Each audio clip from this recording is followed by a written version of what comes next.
Fala galera da VGBR, Bernardo aqui, estamos no stand da Warner Brothers na E3 2014. Eu tô aqui com o Guy Perkins, ele é o Marketing Game Manager do Batman Arkham Knight e ele tá aqui para responder umas perguntas pra gente.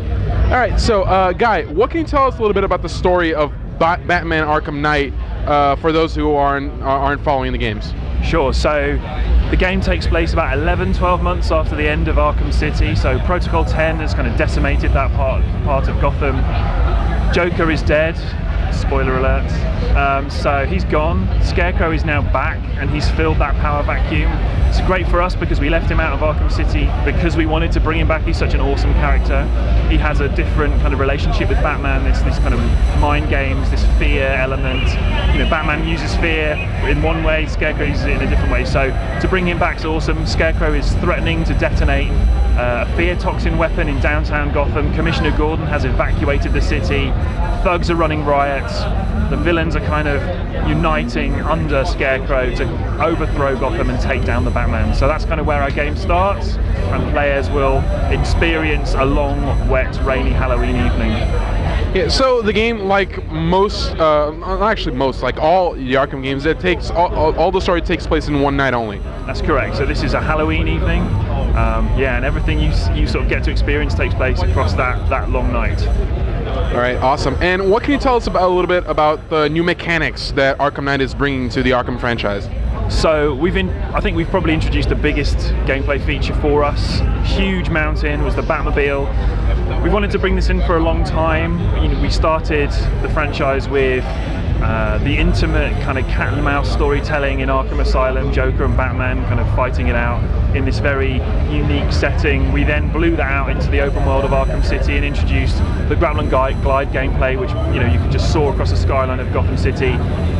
We've got a world now that's 5 times larger than that of Arkham City. We've introduced the Batmobile, so not only does it's just a badass thing to drive around the city and kind of chase down crooks, as you can see here, but we've also introduced battle mode. This is the brand new kind of news that we're talking about here at E3. So battle mode transforms the Batmobile into a sort of a gadget, like a gadget filled with gadgets. So we've got weapons on board for taking down the unmanned drones of the Arkham Knight's militia. We've got anti-personnel, kind of non-lethal countermeasures for taking on thugs, because obviously Batman, he doesn't kill anyone, so it's kind of important that we honour that law. But fundamentally it's a huge change, a big difference for us, and it makes a massive difference that everything that we've done has been built around the Batmobile and making sure that it feels right, it feels like a natural addition, but also that the game kind of everything works together. It's man and machine as kind of a partnership really for the experience. That's awesome. Well, you touched on the subject of the Arkham Knight. I know he's a new character in the game, so what can you tell us a little bit about him? So yeah, he's a new character from Rocksteady. We were absolutely honoured to be able to bring someone new to the Batman kind of universe. We work really closely with DC, so we feel, first of all, immensely proud that we've been able to do something like that, which is great. He's a kind of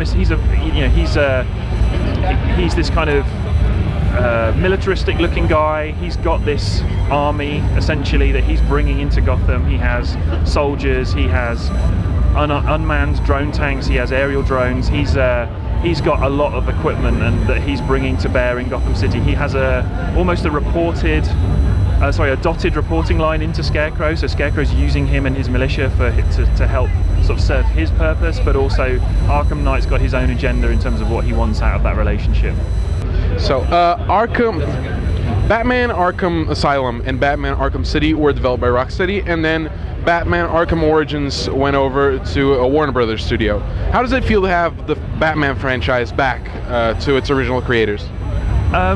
I don't think it's kind of a case of us giving it and taking it back. You know, we rolled off the development of Arkham City straight into concepting and ideas and sort of prototypes for Batman Arkham Knight. We always had a trilogy in mind, and Warners and DC were great partners in supporting us and giving us time to develop it, time to harness that next gen horsepower, time to bring in an amazing feature like the Batmobile. So, you know, we love working on the franchise. We love working with Batman. We love working with DC and Warner. So it's great to be able to talk about the project, but we've been working on it for a very long time, so we don't feel like we've ever let it go. It's always been something that we've been working on, and the team at Montreal did a great job with their game. They took Batman in a kind of year one direction. They sort of did the game that they wanted to do, so that's great. But we're delivering Arkham Knight in 2015. So. And what can you tell us about the development of the game for the new generation of consoles, and what the new tech unlocked in terms of development? So having this new hardware has been an amazing opportunity. I think in previous instances we were always having to kind of look at where we could not compromise, but where we had to maximize sort of our tech and really push it to the max. Now our artists and our engine team work together, and the engine team are just like saying yes to everything. Yes, you can do this. Yes, you can have that. You can have that feature. So for them, it's this freedom to just do more. And with the Batmobile, Sefton Hill, our game director, was very conscious that he wanted it to be the ultimate car.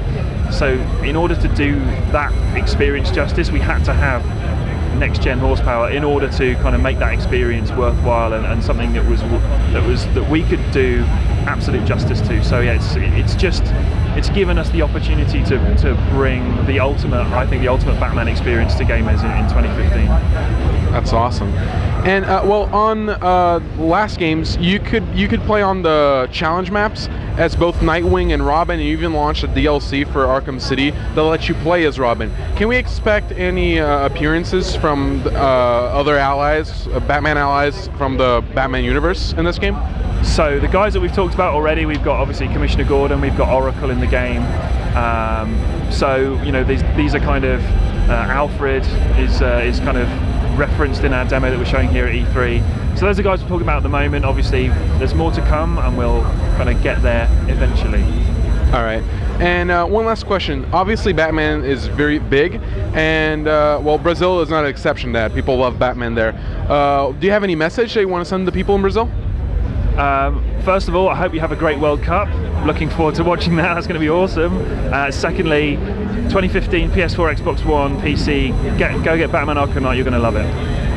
Então é isso aí, galera. Para ficar sabendo tudo de Batman Arkham Knight, da Warner Brothers e tudo da E3 2014, já sabe. Fica ligado no VGBR.com. Valeu!